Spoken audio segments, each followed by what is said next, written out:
all respected teachers and devotees who are present here this morning. It is an honor and a privilege for me to be here this morning with all of you. Today, early in the morning in the Ramakrishna Math in Mylapore, when I went to the temple, Sri Ramakrishna temple there, you must have all visited the temple there. When I went to the temple, the feeling that I got there, going in front of Sri Ramakrishna, Ma Sharada and Swami Vivekananda, you believe me, it is the same feeling I am getting when I came to this school.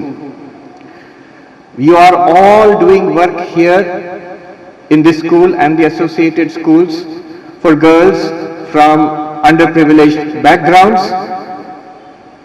It is not just social work, it is not just school teaching, it is spiritual work.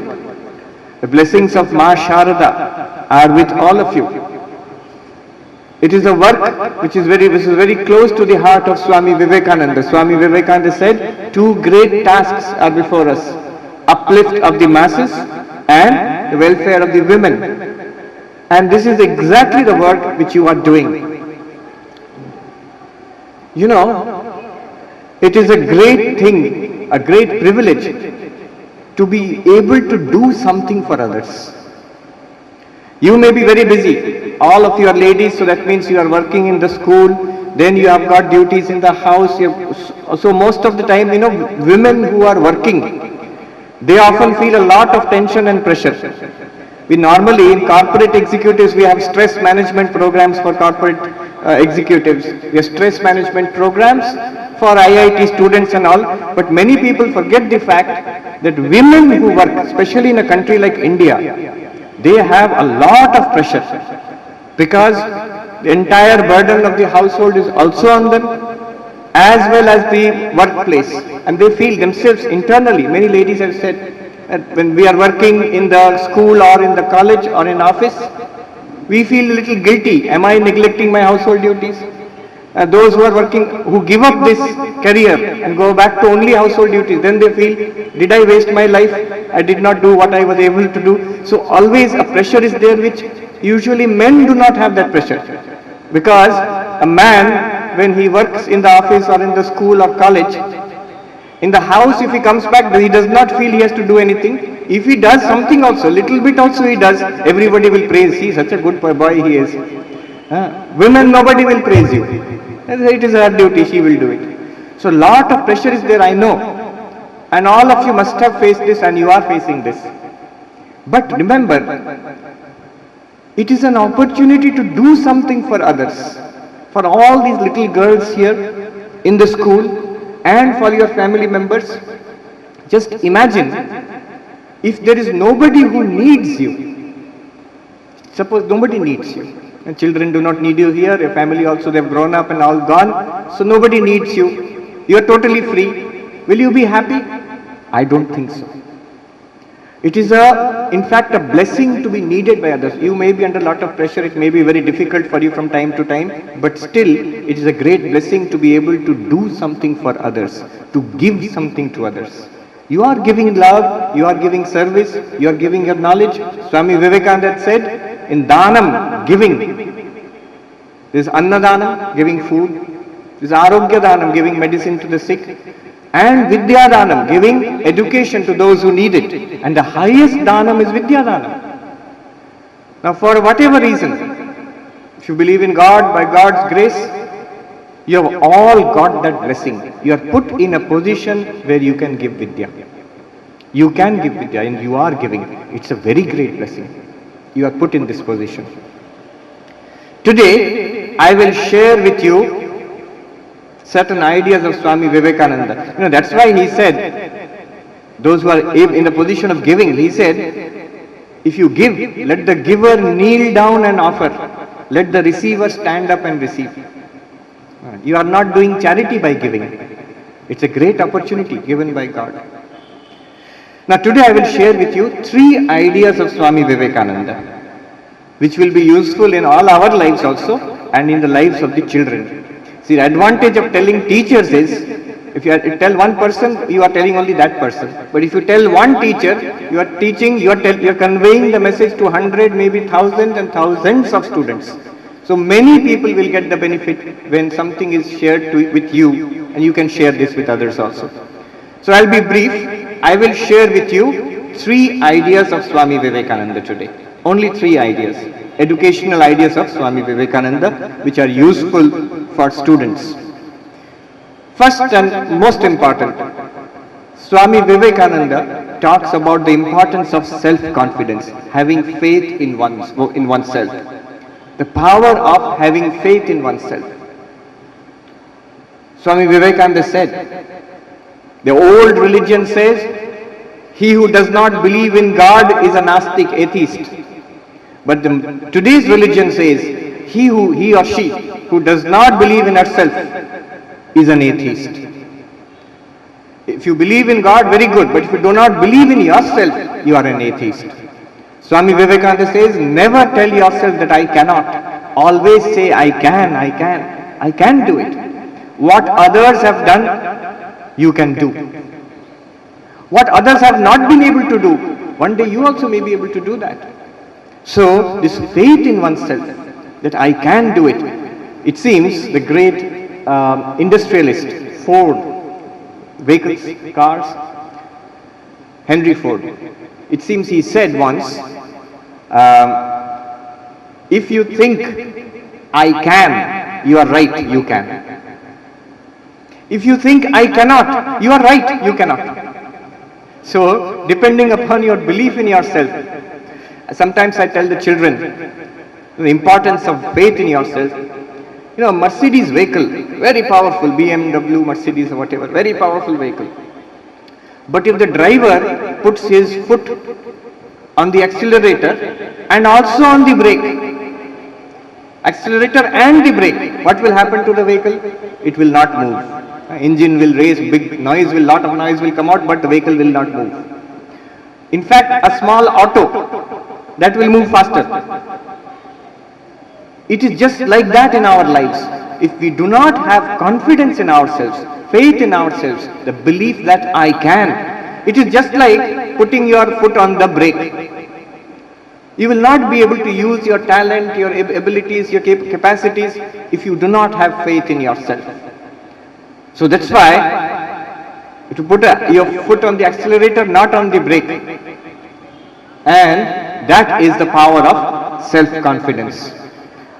There was one psychologist in USA about 30 years back, Albert Bandura.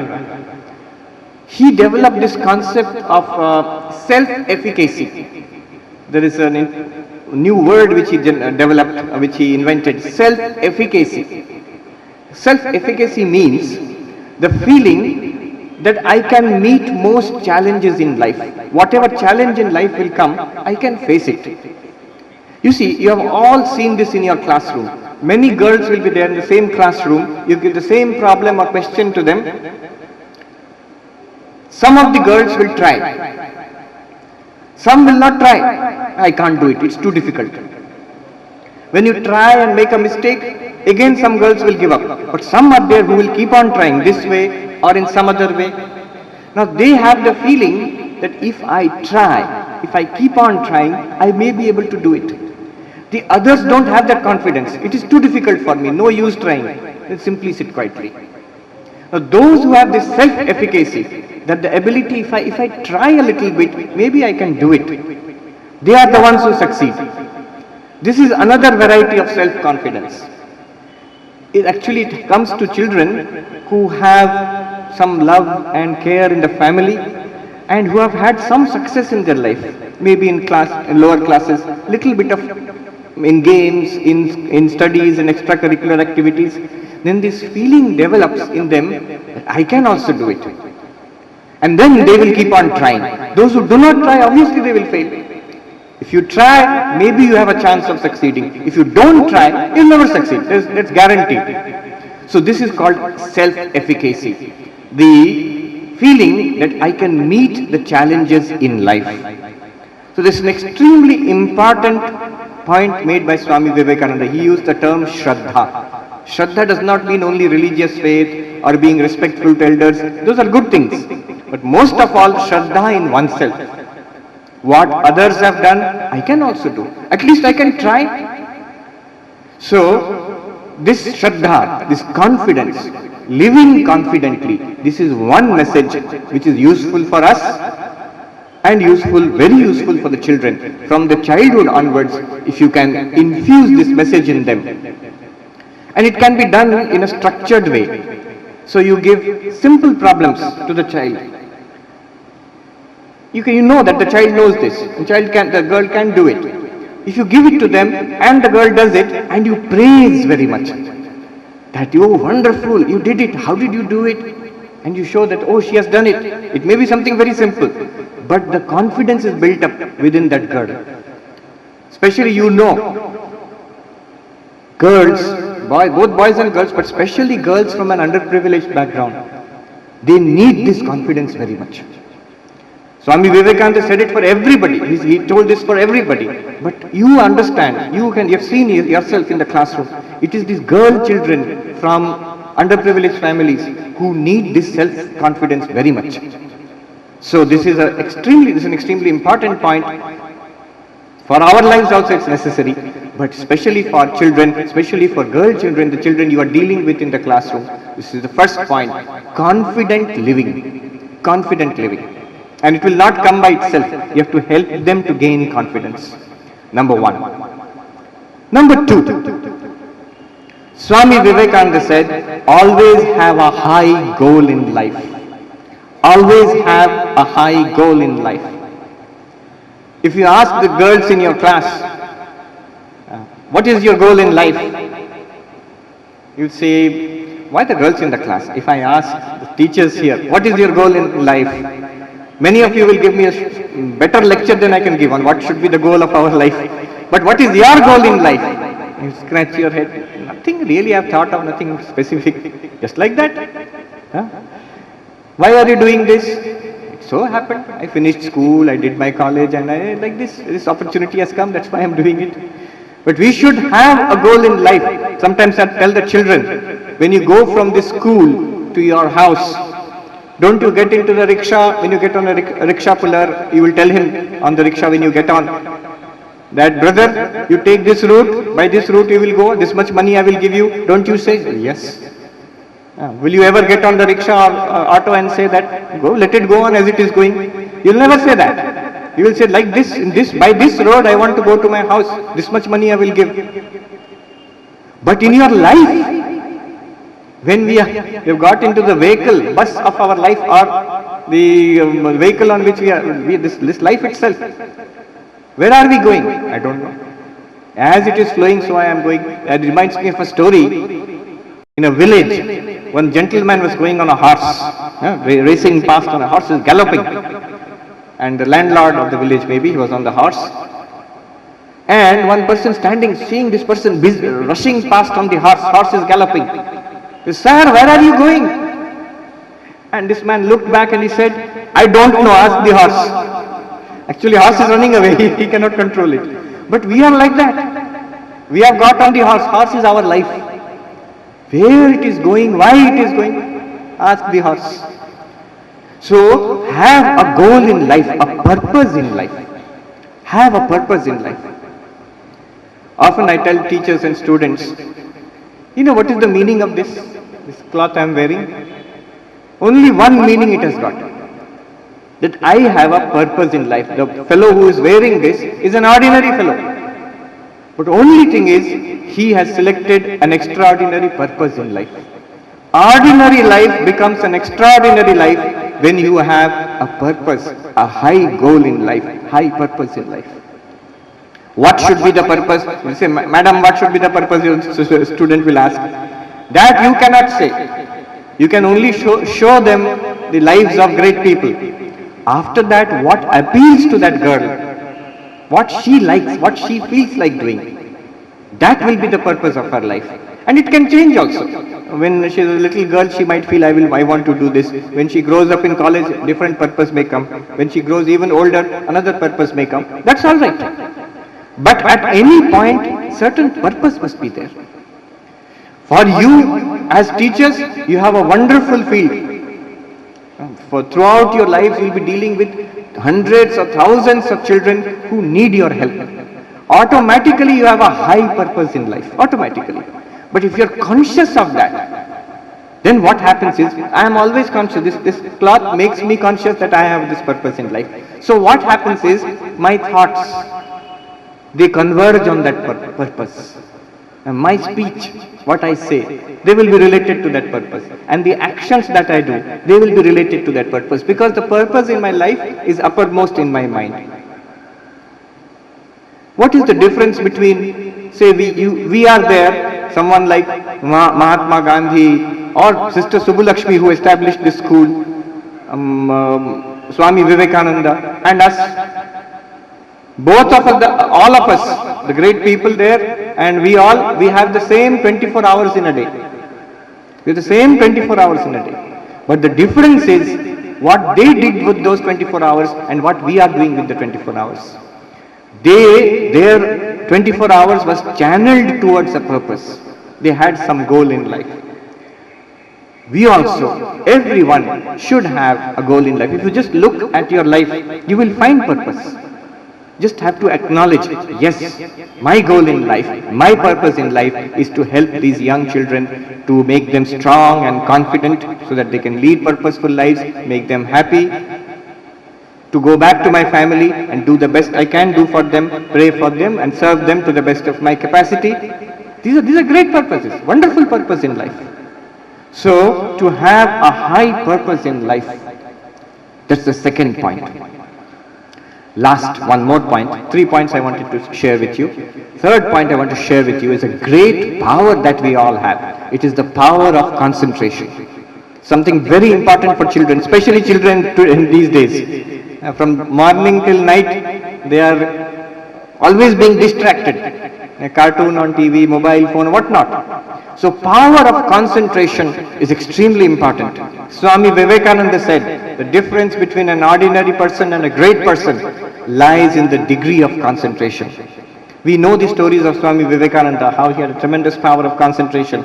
In his room in Belur Math, where I come from, he used to stay there. One day, his disciple Sharat Chandra came into the room and he saw these big volumes of Encyclopedia Britannica arranged on the... So nowadays when I say Encyclopedia Britannica, children are not impressed. Because for them Encyclopedia Britannica or any encyclopedia, one DVD only. Nothing very impressive. But in those days, you see huge collection of big books. And this Sharat Chandra said, Swamiji, so many fat volumes. It's not possible for one person to read so many big books in his whole life. And Swami Vivekananda said, what are you saying? I have already finished 9 volumes. I am on the 10th volume. You can ask me anything from these 9 volumes. And that's what Sharat Chandra did. At random, he took out those books and he asked questions and Swamiji answered. Swami Vivekananda answered all those questions. In many cases, the comma and full stop, up to that, the language, exact words down to the comma and full stop. And Sharat Chandra was stunned. How is it possible? And Swami Vivekananda said, with concentration and purity, anybody can do it. So I don't know if we can do it to that level, but definitely whatever our level is, we can make a big difference with concentration. If I say this, mostly you will see children will say, it's possible for Swami Vivekananda, my condition is very bad. When I look at the book, after half an hour if you ask me, hey, what are you reading? I don't remember. My mind has gone all over the world, but what is in front of me for half an hour I can't say. Is it possible for the children also to improve their concentration? It is possible. It is possible. One thing I noticed, between extraordinary students and ordinary students or not so good students, is the difference in the degree of concentration. It's not that they study more, they may or may not, but they study with focus, with great interest and joy and concentration. I was in IIT Kanpur last year and I went to the library. There's a difference between IIT students and others. And I saw these children studying there. They come at 8 o'clock in the morning. At 3 o'clock again when I went to the library, I found the same boys and girls sitting there and studying. I said to one of the senior students, You see, I was so happy to see the boys and girls studying for 5, 6, 7 hours at a stretch. And that student told me, Swamiji, this is nothing. If you come before examinations, you will find not one or two, hundreds of boys and girls will come on Sunday morning. Library is open 24 hours in a day. They'll come at 8 o'clock from the hostel, start studying. Afternoon, they will just go downstairs to the cafeteria, maybe one sandwich or something they will take. They will not go back to the hostel also. 4 o'clock tea also they will miss. Evening they are studying. At night they don't go for dinner to hostel also. Throughout the night. Next day in the morning at 7:30, 8 o'clock they will go down to the bathroom in the library itself, wash their face. Everybody has a bicycle. Get on the bicycle and go for the examination. 24 hours. Wonderful. How they can do it. Later I was at another engineering college, private engineering college. Parents are rich, so the boys and girls donation they have put. And their teachers took me around the campus. The library, I went around 5 o'clock. Only 2 girls were there borrowing books. I went to their computer room. So many computers, nice, latest computers in this private engineering college. Empty, nobody sitting there. Then I asked one of the teachers, don't you allow the boys and girls to use these things after class? And they said, Hindi, they said, हाँ स्वामी जी हम लोग allow करते हैं. वो सब घूमने चला गया. They've all gone out on their bikes and all. Nobody comes. So when I addressed the students, I said, do you know what is the difference between you and the IIT students? No, Swamiji, they are more intelligent. No, they are not more intelligent. No, they have better facilities. No, I have seen your facilities. I have seen facilities in the best IIT also. Not much difference. They are better teachers. Not really. The difference is this. They are not more intelligent. Not that they have better computers or better teachers. The difference is the way they are using their time, the focus they have. And I told them how they studied. Then one of the students is saying, it is very boring, Swamiji. So long studying. It is not boring. It's not boring. In fact, if you remove everything, TV and mobile and cinema, cartoons and all this, you push aside for some time.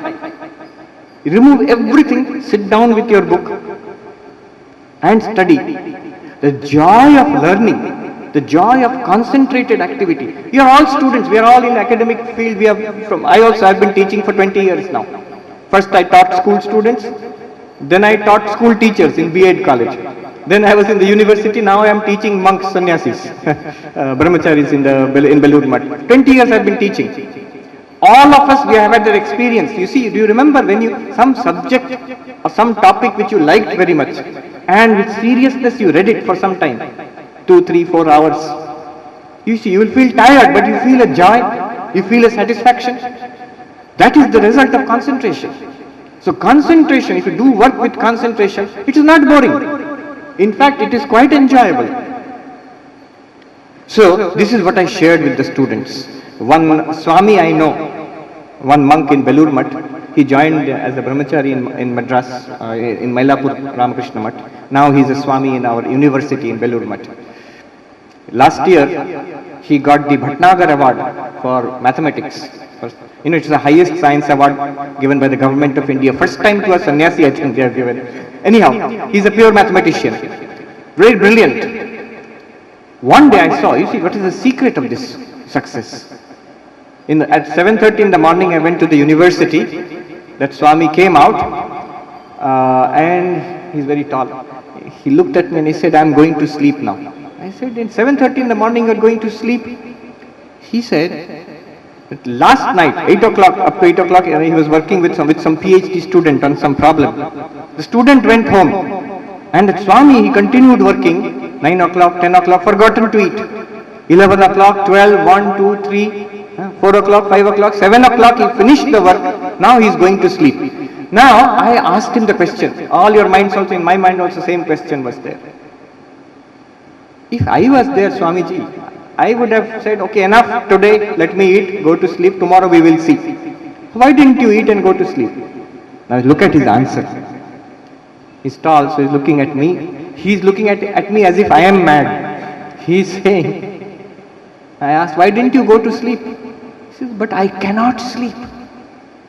I cannot sleep. Until I complete the work, I cannot sleep. That is concentration. He has forgotten to eat. He has forgotten to sleep. That's tremendous concentration, of course. So, we all have that power of concentration. I'll just share with you the secret of concentration, which you can tell the students also. How to develop your power of concentration. The simple secret is to do whatever you are doing. Studying, playing, talking with the friends, helping your mother in the kitchen, wherever. Any activity, do it with the fullest possible attention. Train the mind to pay full attention to whatever you are doing. Not only studies, throughout the day, if you do work with full attention, then the mind will get trained to that. So whatever work you put in front of you, the mind will do work with concentration. I have seen one Swami, brilliant, tremendous power of concentration. He's studying and someone is playing mridangam next to him, studying Sanskrit. I will not be able to study Chandamama comics also if somebody plays with so much sound. But that Swami is studying. Such concentration. But I saw the secret one day. He is cleaning his room, small room, 2.5 hours. Children today will say boring work. Mother will do it. I will not clean. But 2.5 hours. You will be amazed to know that Swami, when he was a student, he was All India second in the IIT Joint Entrance Examination, All India level. Such a brilliant student. He is doing a simple work like cleaning the room, 2.5 hours. If you go and put your hand on the grill of the window, you will not find any dust. So such perfection. He has trained himself to do that. So, this is what I am trying to share with you. The ability to concentrate is extremely important. It's a great power which we have, God-given power. And how to develop that concentration is to do whatever you are doing. Studying, playing, cooking, singing, gossiping also. Do it with full attention. Full attention. Whatever you are doing. Yes, I think gossiping we do with full attention, but no, but that can be developed. That whatever you are doing, you do with the fullest possible attention. Let me sum up now. 3 things I have said to you. 3 powers which are there. Swami Vivekananda has talked about it. One is living a life of confidence, self-confidence. Live a confident life. Live a life of purpose, a purposeful life. And third, a concentrated life. Self-confidence, high purpose in life, purposeful life, concentrated life. These are the 3 things which we can share with the students. I think it's of benefit to all of us also. There's no end to this journey, and it is of great inner satisfaction which we will get. And your life will be a blessing to others also. Already it is. You should recognize it. You will be much happier if you recognize who you are and what you are doing now. It's a tremendous work you are doing. I was just thinking today, I'm going to talk to the teachers who are teaching girls from underprivileged families, and in such an institution which has been going on for so many decades. Thousands and thousands of girls have got benefit from this institution. Imagine, you think I am a school teacher, some multinational corporation executive, these IIT students, I will go and talk to them. Most of them will join some multinational corporation, earn lakhs of rupees. But you see, selling Lifebuoy soap, making advertisements for Lifebuoy soap. Who needs it? Nobody actually. It's because of our market economy, they will get lakhs of rupees. The job which you are doing, who needs it? So many people need it. Your job is far, far more important than the jobs of most of these high-flying, executives and all in different positions. They may be earning much more than you. That is Maya, I was thinking. But the work, your contribution is much, much more important than theirs. I pray to Sri Ramakrishna, Holy Mother Ma Sharda, Swami Vivekananda to bless this institution, to bless all of you who are serving here and all the girls who are studying here. Thank you very much. Namaskar.